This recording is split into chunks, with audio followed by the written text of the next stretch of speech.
তারা একটু আসলে পাবলিসিটি অ্যাভয়েড করতে চায়, কারণ তারা জিনিসটা কাজ শেষ করার আগে পর্যন্ত এটা নিয়ে তারা কোনো কিছু বলতে চায় না। কারণ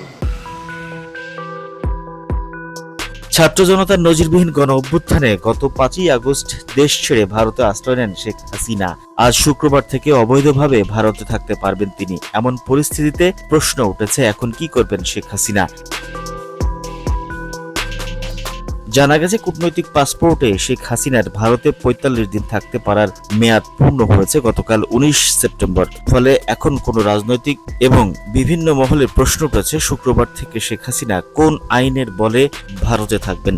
একাধিক মহল মনে করছেন, তিব্বতী ধর্মগুরু দালাই লামার মতো সাময়িকভাবে রাজনৈতিক আশ্রয় দেওয়া হতে পারে শেখ হাসিনাকে। তবে সবকিছু নির্ভর করছে ভারতের সিদ্ধান্তের উপর।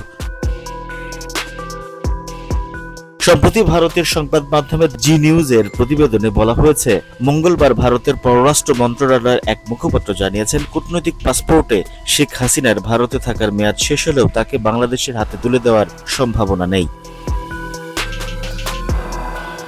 এখন এমন পরিস্থিতিতে বাংলাদেশ যদি রাষ্ট্রীয়ভাবে শেখ হাসিনাকে হস্তান্তরের জন্য ভারতের কাছে অনুরোধ জানায়, তখন নয়াদিল্লি আইনি উপায় কি হবে?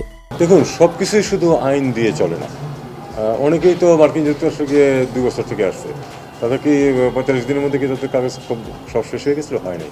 এখন ভারত সরকার তাকে আশ্রয় দিয়েছে, উনি ওখানে থাকছেন। আমাদেরকে এটা এভাবেই দেখতে হবে, ওই দিনক্ষণ না গুণে।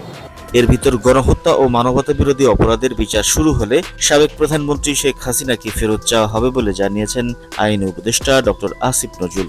ভারতে যদি কোনো আমাদের কনভিক্টেড মানুষ থাকেন, উনি সাবেক প্রধানমন্ত্রী হন আর যাই হন না কেন, উনার এক্সট্রাডিশন বা প্রত্যার্পণ আমরা চাইতে পারি। এদিকে বিষয়টিকে নিয়ে এখনো আনুষ্ঠানিকভাবে কিছু জানায়নি Bharat. The news Bangladesh, national desk.